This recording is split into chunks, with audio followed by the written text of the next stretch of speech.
Hello folks, welcome to episode 4 of Life Behind the Trig. I guess we can say this preemptively, but Happy New Year and all that, because in theory this will be released into January. Sinclair has made the brave trip down the road through the storms, clearing snow for our families that were trapped on his way down, going down to deepest, darkest Fife, and he's made the journey over the river for today, so thank you for coming, Sinclair. Thanks for having me, Kyle. Did you have a good Christmas? Pretty solid. Ate too much food, the usual stuff. Couldn't move much. Amy was saying there before we started, she was kind of angry at me because I went out and I was lifting like Christmas morning. Yeah. But apart from that, it was pretty solid. What about yourself? Good one? Yeah, really good. We hosted Christmas, so had all the family round. I was a master chef in the kitchen, so everything went well. And now we're obviously down for Hogmanay to see my wife Sarah's family. So always good to get down the road, and obviously allows me the opportunity to come to Castle Randalls again. So yeah, good to see you. We're going to get a sign made saying that. But touching on last episode, just for a bit of continuation, we're obviously talking quite in depth about training. What was the last 2 weeks of training like for you? Yeah, so I mean, we touched on it in quite a lot of detail in the last episode, but I've tried to keep things ticking over. It's obviously easier when you don't have work. So I've just been, as we said, trying to get out for about 3 drill sessions a week, or 2 drill sessions a week, and some lifting in between. So nothing too heavy, nothing too serious. Just kind of enjoyed the last week or so, and that'll continue now into Hogmanay, which is only a day away. So yeah, looking forward to a few drams to bring in the new year, and I'll get going all guns blazing in January. Is that the drinking or is that the training? Yeah, maybe a bit of both. But no, I always enjoy Hogmanay. It's a proper celebration, and I'll make some resolutions for leading into season 2024. Yeah, I mean, training for myself, I've done some weightlifting 3 sessions a week. I've done some drills, but I've obviously got the luxury down here having the indoor centre in Grangemouth. That's just full on shut, so I was just in a wee bit in the garage. I won't lie and say I've been blasting stuff. I've really not. I've been doing a bit of swings, and then just some drills, but not anything extensive. I mean, it's Christmas, right? Yeah, exactly. It's a time to enjoy with family. But I suppose on that, we'll just maybe start this episode with briefly covering what our immediate goals are for season 2024. I mean, if you're asking me, I'd like to go to the Worlds again, but Yeah. I know we've not obviously found out where that is yet. My biggest focus in Scotland, I suppose, will probably be the Glenfiddich League again. Yeah. I've done alright there the last 2 years, and just I'll probably look to that as like my main. It'll be my 12 games. I'll sort of build my season around. There's always the question mark with Duffton versus Halkirk. I know you have it every year as well. We normally have a chat closer to the time. But apart from that, I guess that's my games goals. Distance wise, I honestly kind of want to replicate, but just add in more consistency. Yeah. I mean, we all love PBs or PRs, depending on what you call them. But yeah, I mean, I wouldn't mind a few. But my big thing's consistency. Just trying to up the lower end of my average throws and bringing it up higher. What about yourself? Yeah, pretty similar. I think for me, I didn't do the Glenfiddich League for a long time, so we've talked about it previously. But the league is a build up of 12 games, and you gain points at each separate games, and then the winners crowned each year at Braemar. But you have to do a minimum of 7 of the 12 games. So if you don't do 7, you're not classed in the overall league. So I think leading into next year, I'll try and do my minimum of 7, which should hopefully get me in the top 6, which is the prize paying places. But I don't think I'll be pushing to do the full 12. I'd like, with the 2 children now, I think it would be good to have a bit of flexibility leading into the season, and I'll pick and choose my games more. I'll still do the big ones like Aboyne, Lonach, Braemar, obviously. But yeah, I don't see myself doing all 12. In terms of actual throwing, I think similar to yourself, just remain consistent. I've got some obvious weak events I'd quite like to bring up, predominantly weight over the bar and caber, so that's going to be a focus. And then with the others, if I can throw close to bests, then I should be pretty consistent across the board in terms of placings. So yeah, that's kind of the goal. Nothing specific. Just I suppose go into the season feeling good. Yeah, and then one of the messages we've had, which I thought was pretty tremendous, and we actually touched on this last season when we were doing the podcast, but David Hart actually wrote in, it makes me sound like I'm a paper columnist or something, but David Hart wrote in and said, throwers past and present that you've enjoyed throwing with, been in the field with and just been around. And I know we were both listing this, and it was funny, like talking about when we were younger throwing, it's names that we might not recognise to each other, because, you know, you did some of the amateur stuff in the north, I was more in the south, and then was sort of drawn together, and as we've gotten older we kind of know pretty much all of the names. I know there's obviously been a change in the guard we've touched on, but I think both of us for quite a few years were thrown with both the Ventus, Sebastian and Lucas. Yeah. Scott made his regular appearances as well, Scott Ryder. And then more recently you've got the new gun dynamic, the new gun brothers, Jamie and Sean, both very different specimens in terms of physicality and personality, so it's been interesting seeing that. No, definitely, and I think for us, obviously, there's probably common people that we come across most weeks. Obviously, both doing the Glenfiddich League over the past number of years, there's folk that put in a real big shift week in, week out, and I think the ones that we deal with most closely that would spring to mind probably first would be Neil Fivey. Neil. So both Neil's sons through. They're from Aboyne, I think. Is Neil from Aboyne? Yeah. Aboyne, come on. Yeah, so Neil's got a real Doric accent. He actually featured on your home game Netflix show. I think he was briefly interviewed on that because he was training Jamie Dawkins, which I think he still does. Was there subtitles? I think there were subtitles for him. But he's a real character. He's been a thrower himself, and he judges us most weeks in the Glenfiddich League. So he's a fair judge, Neil. And I think he likes to have a bit of a laugh as well, which is always make things fun on games day. But yeah, Neil Fivey is a great guy, and Gordon Forbes is another one. Gordon, the guy people say is my fake dad. Do they? They say we've got a very similar striking facial feature in our nose, and I used to have very curly hair, so there was a joke, and then he made the mistake of letting slip that he worked down in my local area about 2 years before I was born. So Neil Fivey's latched onto that one. Gordon was a great hammer thrower in his day, I think. Quite light, right? Yeah, I don't think he was a big heavy guy. He's obviously still strong. You know, I think he's I don't know how old Gordon will be, but he's been a very successful businessman as well. He turns up to the games in his Dodge. You're like, oh, how many miles per gallon you getting? He thinks miles per imperial tons the better sort of dissection out. Like, the thing just does not run. Well, I'm sure I went to, and this is another character of the game, Sandy Sutherland, from up in our Dross in the north of Scotland, was a great hammer thrower, like over 140, probably light as well, right? 14 stone, yeah. Really light, but a great athlete, and he sadly passed away last year. And I met Gordon at the funeral. I was there with my dad, and we went out to the graveyard, and after that I assumed it was one of the funeral cars that was sitting in the car park, but no, it was Gordon's Bentley. He's got a few cars in the garage. Yeah, I've spent a lot of time speaking to Gordon. He's certainly an entertaining character. And that's the thing, we're probably going to largely go through the Glenfiddich League because it's the same families, if not people, every year. I know from Cornhill, which tends to be one of the games you start off your account, you've got Neil McKenzie. Neil McKenzie, good. He's always there. Tug of war man. He's done a bit of everything in the games, right? Yeah, he's also done a fair bit of throwing himself, but I think he kind of runs the games, or certainly is heavily involved. But that's his home area, right? Cornhill. Yeah, he's from Cornhill, but he always has James Blackwood, a local guy, helping him out. James also did some throwing in under 25s, I think, when he was shovel younger. hands, right? Biggest hands you've ever seen. Biggest hands ever. It reminds me of Doug Edmund. Doug Edmund's brother used to be called Hans.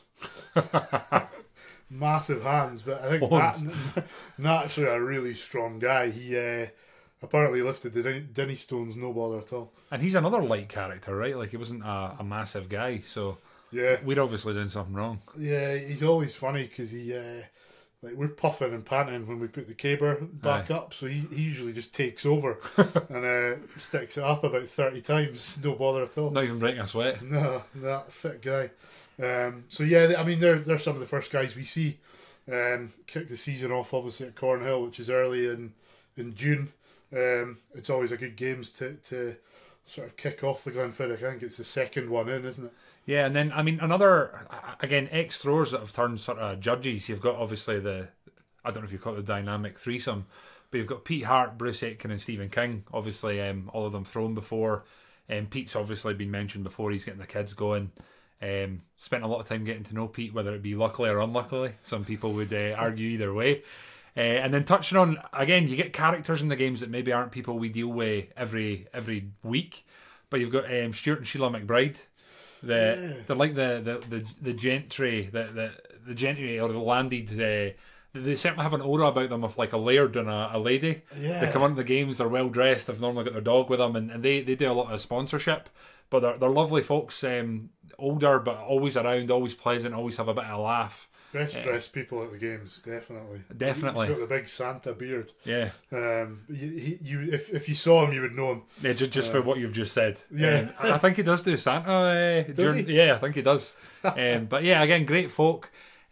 Touching on again the games, the Glenfiddich, you've got Old Meldrum Sports, as it's called. You've got the Forsyth family, and most recently you've got Denise, who has to juggle all of us, which I'm sure isn't a job that many people would envy or want to take on. I'm sure Denise gets weekly text messages about the league points in the Glenfiddich.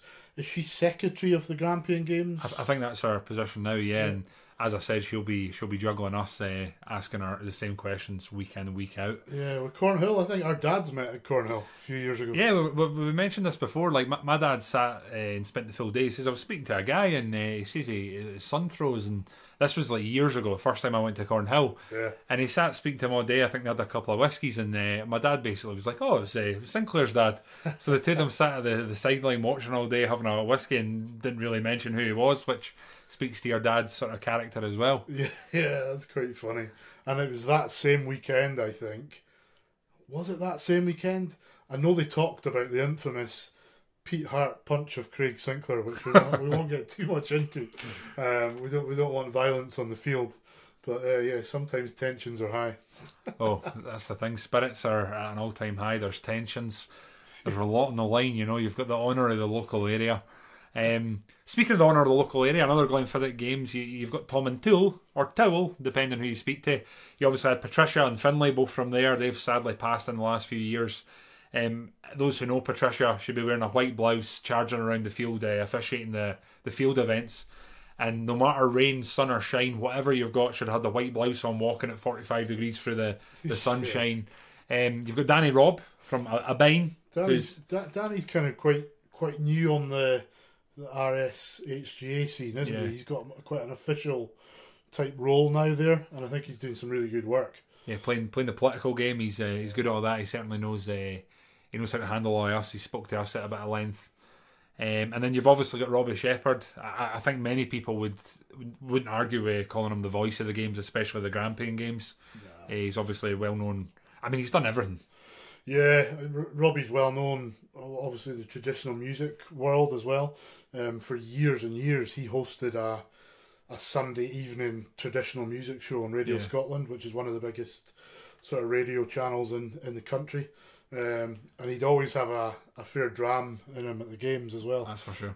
Which was good to see. But going back to Patricia, like, I always remember every games, she'd be going round with a Tupperware tub, rattling it and saying, "Does anyone want a sweetie?" And a sweetie for her was a homemade traditional Scottish tablet, which is basically just a lump of sugar with cream in it. But it kept you going through a long games day in Tom and Towel. A diabetic's nightmare. Yeah. The other guy, and it was terrible, we're both sitting trying to figure out his name. There's a guy with a tug of war, and he's got the biggest handlebar mustache you've ever seen. Yeah. And he'll be at every games, whether tug of war teams turn up or no, and he always just he'll just appear out of nowhere, the crowd. It's like the woods part, and he just comes out. And I've been speaking to him for years, and I actually don't know his name, which is terrible.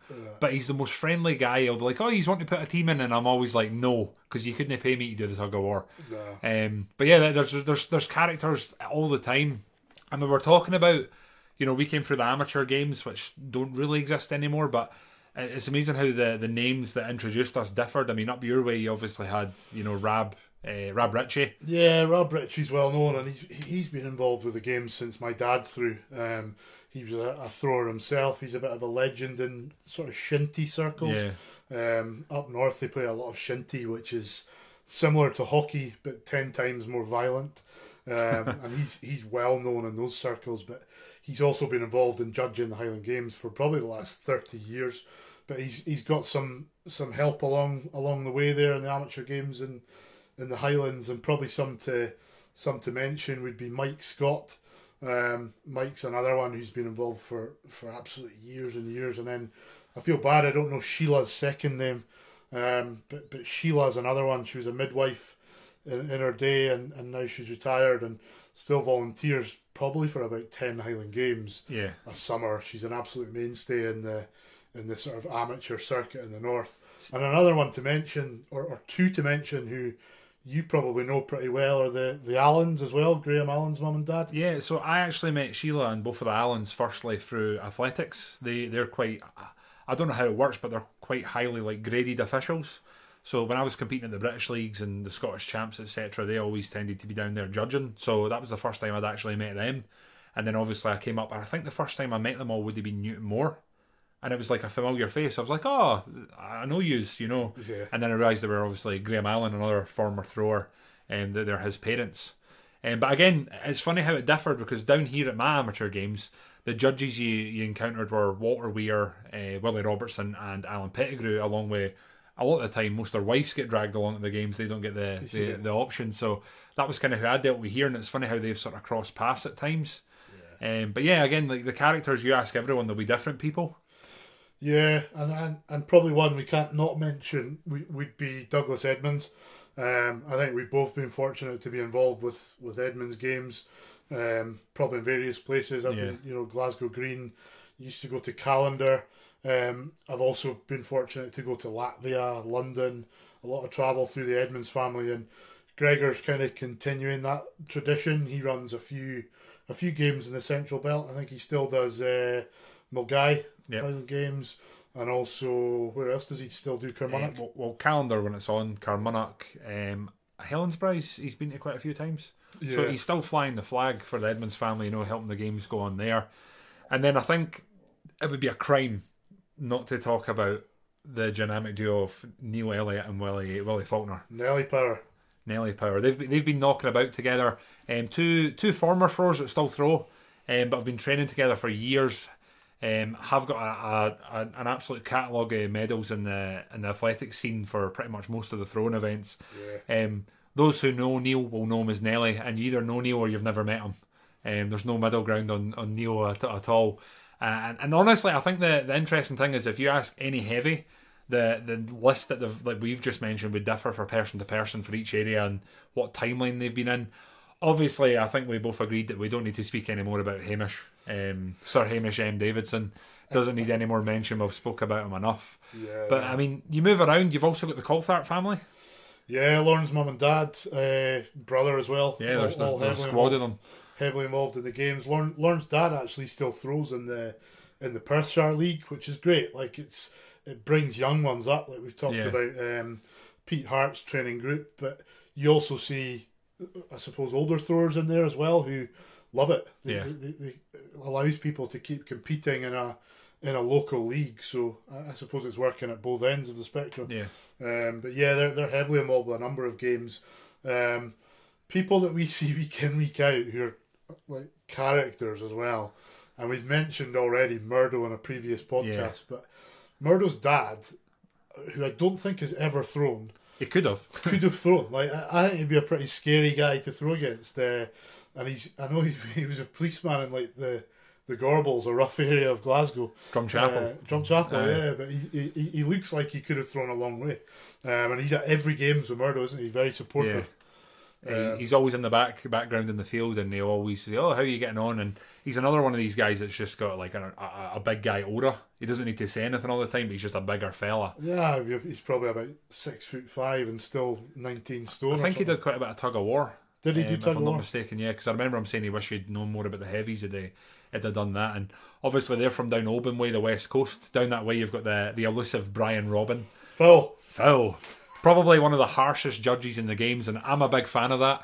Yeah. Sinclair, I know you differ.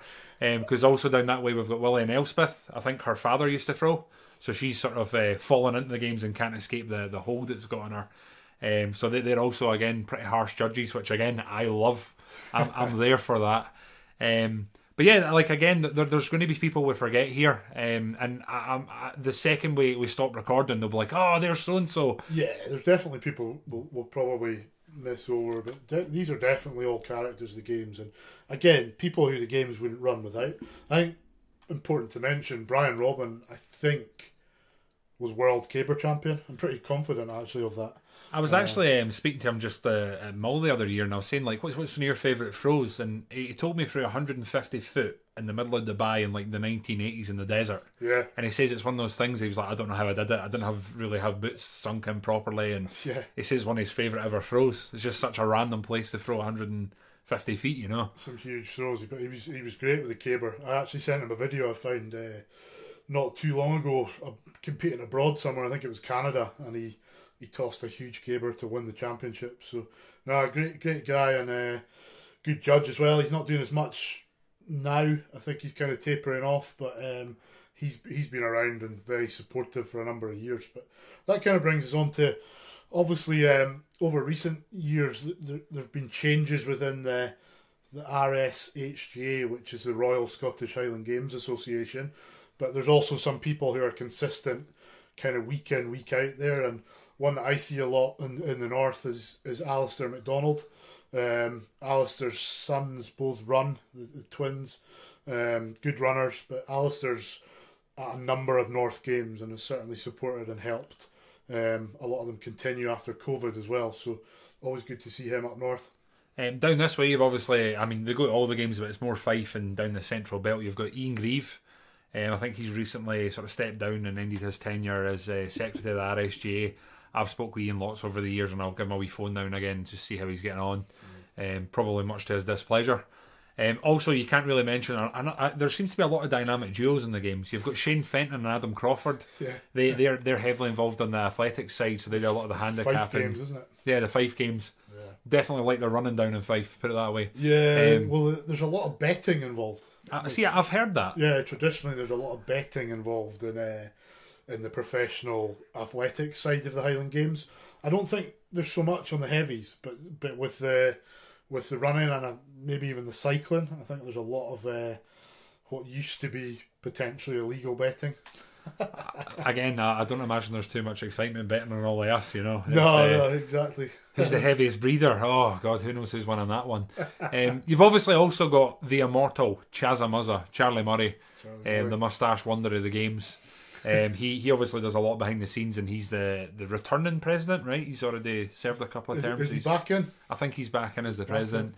I've got loads of nicknames from High Society, Tatty Man, but you tend to see him at a lot of games, and he probably does a lot as well that perhaps doesn't get the thanks for. Yeah, and you see a lot of that in the games, like Stuart and Duncan. Yep. Another dynamic duo. There's too many, just like us, Kyle. But yeah, they're like, again, mainstays on the Fife games, and not just Fife, Central Belt games.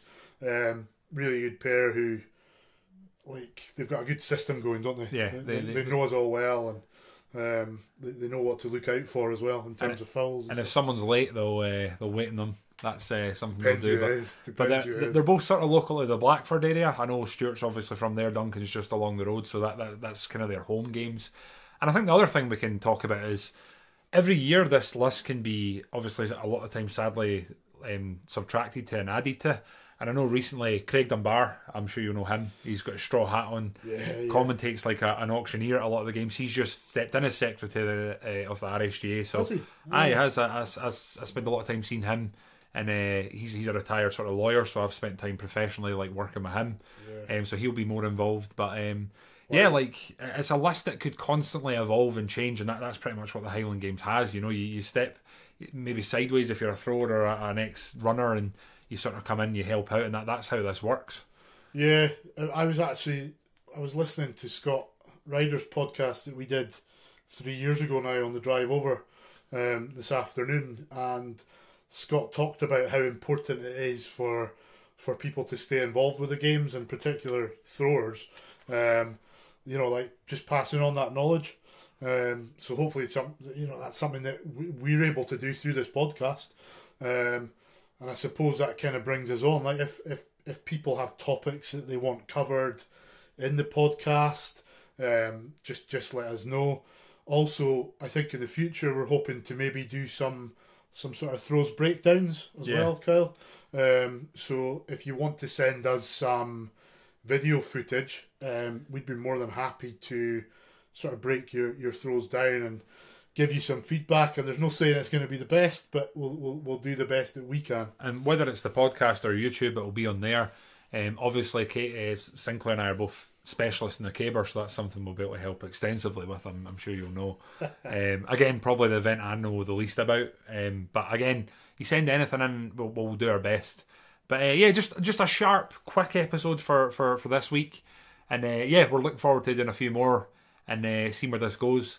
I think our plan in our head is 8 to 10 before the season starts. Then we might actually try and do a few at the games with Sinclair and myself, maybe post games, just talk through what's happened and sort of keep the ball rolling throughout the season. Maybe not in quite the same regular format, but I mean, who knows where it's going to go, right? Yeah, no, absolutely. We've got our. You'll see a post probably prior to this podcast, but we've got our new branded Life Behind the Trig t-shirts on. So once you see the post, if you'd potentially like a t-shirt, again, let us know. We'll probably try and order these in bulk. So if you can let us know if you'd like one, it would help us get the cost down, which would be good. But yeah, loads of potential with this. Kyle, how many views did you say that we've had already? So again, it's one of these things that we used to post it on Anchor, and that's been bought over by Spotify, so it's difficult to sort of correctly calculate. But combining just YouTube, Spotify, and then Apple, we're comfortably over 8,000 listens all in. There's a load of other places this is posted where people have listened, but I can't access them to get exact viewing. So I honestly think we're comfortably between 8 to 10,000, which again, we can only say thank you to you folks. We're just two slightly larger than average men that go around throwing stuff, and I appreciate everyone sitting down and listening to us sort of sometimes slaver on, but it's been good to do, and it gives us a bit of continuation and a bit up the arse at times to sort of go out and do stuff. So thank you to those of you that have tuned in. Absolutely, yeah, totally agree. And again, I'm conscious that for these first 3, 4, or 5 episodes, it's been you and me talking Highland Games, but in the future we will look to get some guests on from all over the world as well. So we're really looking forward to that, and yeah, really appreciate the support so far. Yeah, so thanks folks, we'll close this one out, and we'll speak to you in the next one. Again, welcoming feedback, topics, anything, just chuck them at us, and we'll always get back to you.